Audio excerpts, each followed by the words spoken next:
Hello everyone. आज आपण तुमच्या कॉन्स्टिट्यूशन 1मधलं कल्चरल अँड एज्युकेशनल राईट पाहणार आहोत. हे तुमचं मॉड्यूल नंबर 9 आहे. याच्यामध्ये आर्टिकल 29 आणि 30 दिलेलं आहे. आत्तापर्यंत आपण 25 ते 28पर्यंत पाहिलेलं आहे की जे प्रत्येकजण आहे त्याला धर्माचं स्वातंत्र्य आहे, धर्माचं संप्रदायाला आपला धर्म प्रोफेस करण्याचा अलाउड आहे. आता आर्टिकल 29 आणि 30 काय म्हणते हे पण पाहूया. ओके, तर आर्टिकल 29 आणि 30 हे महत्त्वाचं आहे. याच्यावर तुम्हाला प्रश्न येतो. Introduction. Article 29 and 30 of the Indian Constitution has given provisions relating to cultural and educational rights. पहा, आर्टिकल 29 आणि 30 हे तुम्हाला एज्युकेशनल आणि कल्चरल राईट देत आहे. It has afforded protection to minorities. मायनॉरिटीला प्रोटेक्शन देत आहे. आता आधी मायनॉरिटी म्हणजे काय याचा अर्थ समजून घेऊया. महाराष्ट्रामध्ये मुस्लिम लोकांची संख्या कमी आहे. ओके, तर इथं मुस्लिम लोक महाराष्ट्रात मायनर ठरतील. पण याविरुद्ध काश्मीरमध्ये मुस्लिम लोकांची संख्या जास्त आहे आणि ब्राह्मण लोकांची संख्या कमी आहे. तर त्या ठिकाणी ब्राह्मण लोक मायनर ठरतील. म्हणजे अकॉर्डिंग टू पॉप्युलेशन ज्या संप्रदायाची लोकसंख्या कमी असेल त्याला मायनॉरिटी म्हटलं जातं. Okay, so here it has afforded protection to minorities in India by the virtue of these rights. Minorities in India are entitled to establish and administer educational institutions of their own choice. पहा, article 29 आणि 30नी काय सांगितलेलं आहे की जे संप्रदाय आहेत ते काय करू शकतात, स्वतःची एज्युकेशनल इन्स्टिट्यूशन स्थापन करू शकतात. लक्षात घ्या, 25 ते 28 मधला डिफरन्स आणि 29-30 मधला डिफरन्स. 25 ते 28 काय सांगते तुम्हाला की तुम्ही ज्या धर्माला मान्य करायचं आहे, तुम्हाला ज्याची पूजा करायची आहे ते तुम्ही करू शकता. There is no restrictions. आपला देश हा सेक्युलर आहे. आपल्या देशामध्ये सेक्युलरिझम आहे. सेक्युलरिझम कधी ॲड झालेलं आहे? Bye 42nd amendment. प्रिॲम्बलमध्ये सेक्युलर हा शब्द ॲड केला गेलेला आहे. ओके, पण 29 आणि 30 त्याच्याही पुढे जाऊन काय सांगतं पहा, हे जे प्रत्येक धर्म आहे, प्रत्येक रिलिजियस इन्स्टिट्यूशन आहे, त्यांना स्वतःची अशी एज्युकेशनल इन्स्टिट्यूशन स्थापन करण्याची परवानगी दिलेली आहे कॉन्स्टिट्यूशननी, of their own choice. It is also the duty of the state to protect rights and liberties of minorities as guaranteed by Article 29 and 30. Article 29 आणि 30नी सांगितलेलं आहे की मायनॉरिटीच्या राईट्स प्रोटेक्ट करण्याचं काम कुणाचं आहे? स्टेटचं आहे. लिबर्टीज प्रोटेक्शन करण्याचं काम कुणाचं आहे? स्टेटचं आहे. पाहायची एक केस आहे, फार इम्पॉर्टंट केस आहे. TMA पै foundation versus state of Karnataka. कर्नाटकची केस आहे. AIR 2003. ओके, सुप्रीम कोर्टाची केस आहे. या केसमध्ये काय सांगितलेलं ते पाहूया.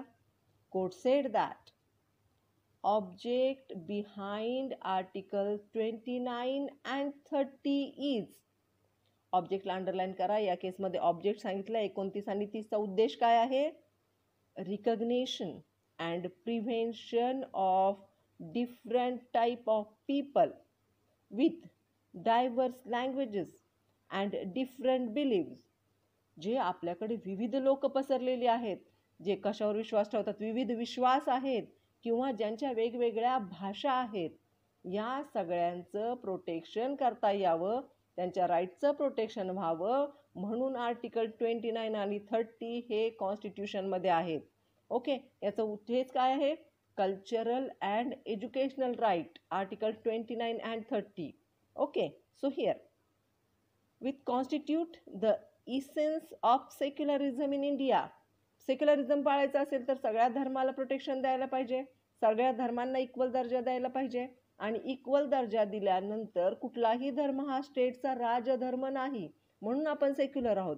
आणि सेक्युलरिझम जर पाळायचा असेल, सेक्युलरिझम जर भिनवायचा असेल लोकांमध्ये, तर त्यांना प्रोटेक्शन देणं आवश्यक आहे. मायनॉरिटीजला प्रोटेक्शन देणं आवश्यक आहे. It does not seeks to preserve the difference that exist. याचा अर्थ असा नाही की इथं वेगवेगळ्या धर्माचे लोक आहेत, मग असू दे, खूप धर्माचे लोक असू, त्यांच्यात नेहमी वेगवेगळं राहू दे, त्यांच्यात नेहमी डिफरन्सेस राहू दे, असा अर्थ घ्यायचा नाही. So but at same time unite the people to form one strong nation. सगळ्या लोकांना एकत्र करायचं आहे. कशासाठी? तर स्ट्रॉंग नेशनसाठी. या सर्वांना असं वाटलं पाहिजे की वी आर प्रोटेक्टेड हिअर, आमचं प्रोटेक्शन होतं आहे, आमच्याबरोबर कुठलाही अत्याचार होत नाही आहे, डिस्क्रिमिनेशन होत नाही आहे. म्हणून आर्टिकल 29 आणि 30 महत्त्वाचे आहेत. आता आपण आर्टिकल 29 काय म्हणतं ते पाहूया. Article 29, right of minority to conserve language, script and culture. Conserve म्हणजे काय? प्रोटेक्शन करायचं आहे, सांभाळायचं आहे. काय सांभाळायचं आहे? लँग्वेज. प्रत्येक संप्रदायाची, धर्माची भाषा वेगवेगळी आहे, त्यातली वैशिष्ट्ये वेगळी आहेत, ती प्रिझर्व झाली पाहिजेत, ती प्रोटेक्ट झाली पाहिजेत. स्क्रिप्ट, प्रत्येकाची लिपी वेगळी आहे, ती लिपी प्रोटेक्ट झाली पाहिजे. अँड कल्चर, प्रत्येकाचं कल्चरसुद्धा वेगळं आहे आणि कल्चरसुद्धा सांभाळलं गेलं पाहिजे. म्हणून आर्टिकल 29 आणि 30 आहे. सो आर्टिकल 29 काय म्हणते? Right of minority to conserve language, script or culture, protection of interest of minorities. It can be read as under. कसं वाचणार आहोत article 29? Any section of the citizens residing in the territory of India or any part thereof having a distinct language, script or culture of its own shall have the right to conserve the same. पहा पुन्हा एकदा वाचते.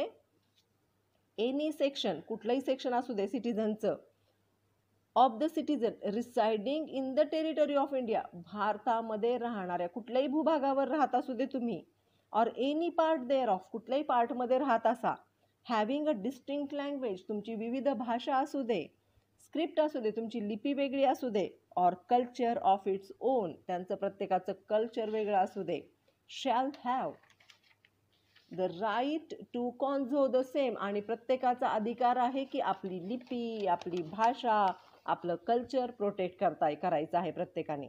दुसरं काय सांगितलेलं पहा. No citizen shall be denied admission into any educational institution maintained by state or receiving aid out of state funds or on grounds only of religion, race, caste, language or any of them. पहा, पहिल्या याच्यामध्ये सांगितलं की तुम्ही तुमची भाषा, culture तुम्ही काय करू शकता, स्क्रिप्ट काय करू शकता, प्रोटेक्ट करू शकता, कॉन्झर्व करू शकता.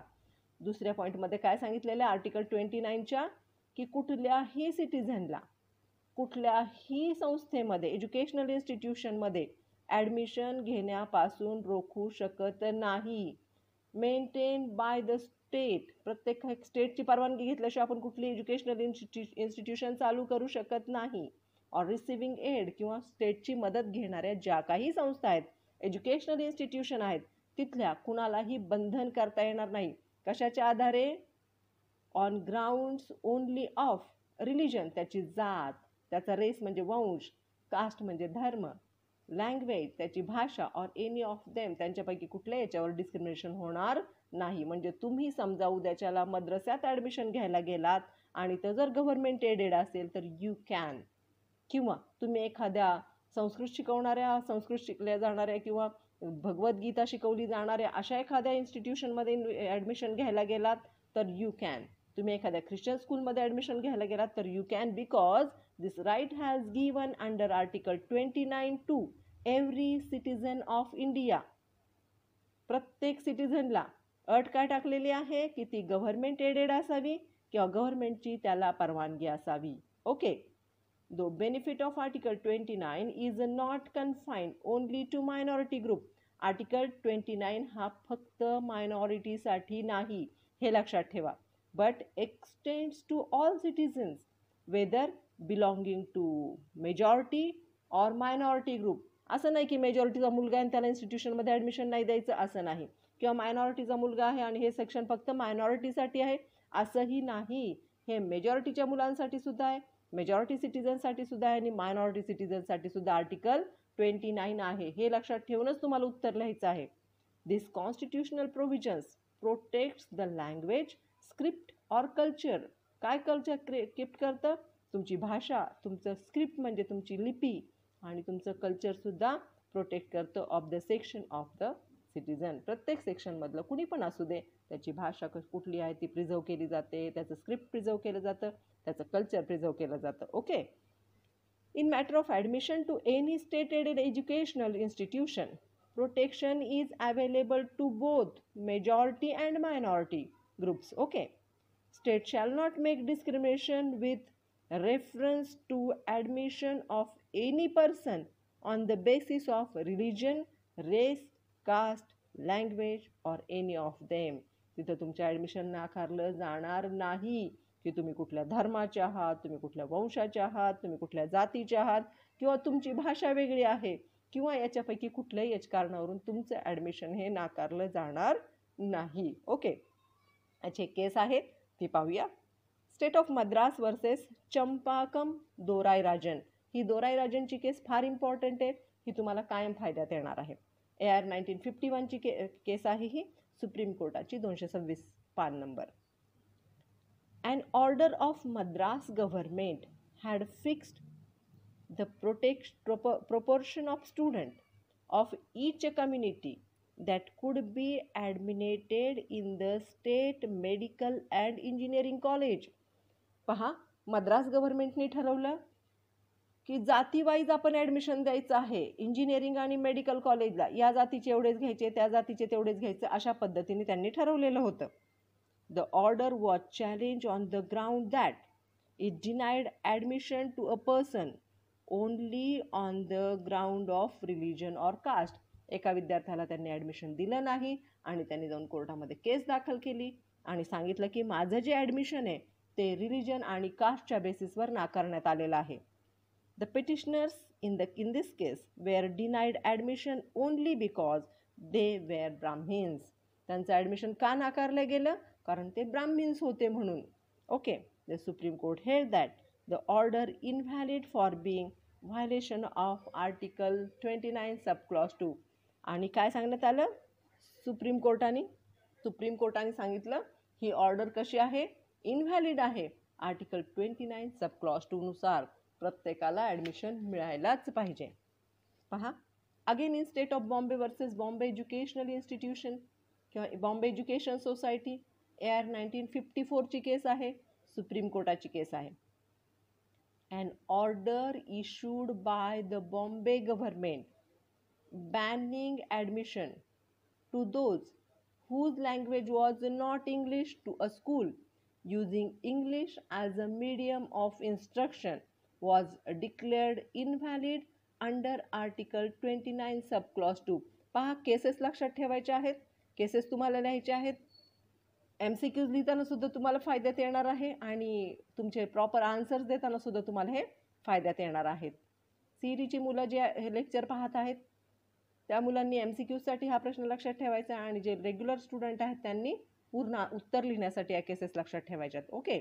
सो हिअर एका शाळेमध्ये मुलांना प्रवेश नाकारण्यात आला कारण ते आधीपासून इंग्लिश बोलत नव्हते. त्यांची भाषा इंग्लिश नव्हती.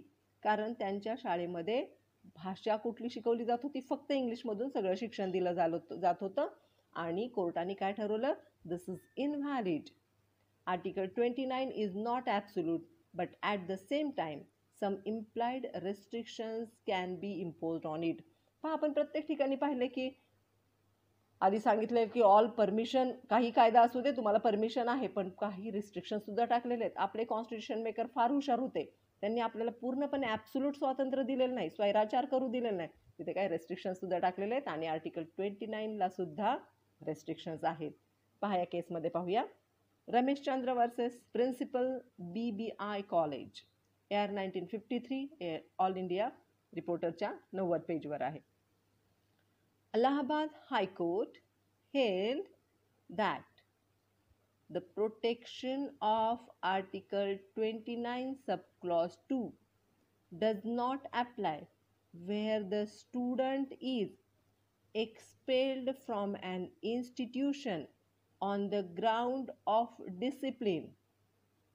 पहा, cannot justify his action under Article 29 subclause 2 by saying that he has been expelled on the ground of religion, race, caste, language or any of them. पहा, आता या केसमध्ये काय झालेलं असणार आहे? त्या मुलाला शाळेमधून त्यांनी डिसिप्लिन तोडल्यामुळं शाळेतून काढून टाकलं असणार आहे. मग ही केस दाखल केली गेली आणि काय प्ली घेतला गेला? काय मांडणं केलं की या मुलाचं रिजेक्शन कशामुळे झालंय? त्याच्या जातीमुळं, धर्मामुळं. पण सुप्रीम कोर्टाने स्पष्टपणे सांगितलं की एखाद्या विद्यार्थ्याला त्यांनी जर नियमभंग केला म्हणून जर शाळेतून काढून टाकला असेल तर उगाच हा 29(2) सहारा घेऊन असं सांगायचं नाही की याला रिलिजन रेसमुळं याला शाळेतून काढून टाकलेलं आहे. Discipline is the another thing आणि आर्टिकल 29 सबक्लॉज 2 जे प्रोटेक्ट करतं ती वेगळी गोष्ट आहे. Okay. So in Nageswara Rao versus principal medical college यार 1962ची केस आहे. आंध्र प्रदेशची केस आहे 212. Andhra Pradesh high court held that the protection of article 29 subclause 2 does not apply when the admission is refused on the ground that the candidate is not possessing requisite qualification for any particular course. In such a case, protection under Article 29 cannot be claimed because of ineligibility of candidate to opt for any particular course. पाहता, आंध्र प्रदेशमध्ये केस अशी गेली की आमच्या मुलाला admission दिलं नाही, पण he is not eligible for that. समजा तुम्ही मेडिकलला ॲडमिशन घ्यायला गेलात आणि तुमचं 12वी सायन्स झालेलं नाही, तुम्ही आर्टनी 12वी केली आणि तुम्ही सांगितलं की मेडिकल कॉलेजमध्ये मला ॲडमिशन द्या, दिलं जाईल का? नाही. कारण तिथं काही रूल्स अँड रेग्युलेशन्स आहेत. तिथं आर्टच्या मुलाला ॲडमिशन नाही मिळणार, तिथं सायन्सच्या मुलालाच ॲडमिशन मिळणार आहे. तिथं इलिजिबल क्रायटेरियाच नाही आहे त्याला. तेव्हा तुम्ही PhDला ॲडमिशन घेतलं, तुम्ही MPhilला ॲडमिशन घेतलं, तुम्ही लॉला ॲडमिशन घेतलं, तुम्ही CET पास नाही आणि तुम्हाला ॲडमिशन जर नाकारलं तर तुम्ही असं म्हणू शकत नाही की यांनी आर्टिकल 29 सबक्लॉज 2चं उल्लंघन केलेलं आहे. या केसमध्ये सुद्धा सांगितलेलं आहे admission is refused on the ground that the candidate is not possessing requisite qualification. तुमचं क्वालिफिकेशन असायला पाहिजे तिथं जाण्यासाठी. जर समजा तुम्हाला 40% मार्क आहेत आणि तुम्ही CET पास झालात, आपला क्रायटेरिया 45%चा, तेवढे जर मार्क नसतील तर तुम्ही जर समजा CETला बसलेला असाल तर तुमचं ॲडमिशन नाकारण्याचं पूर्ण स्वातंत्र्य कॉलेजेसला आहे. ओके. तर तुम्ही आर्टिकल 29 सबक्लॉज 2चं व्हायलेशन झालं असं म्हणू शकत नाही. ओके. याच्या पुढच्या लेक्चरमध्ये आपण आर्टिकल 30 पाहूया. थँक्यू.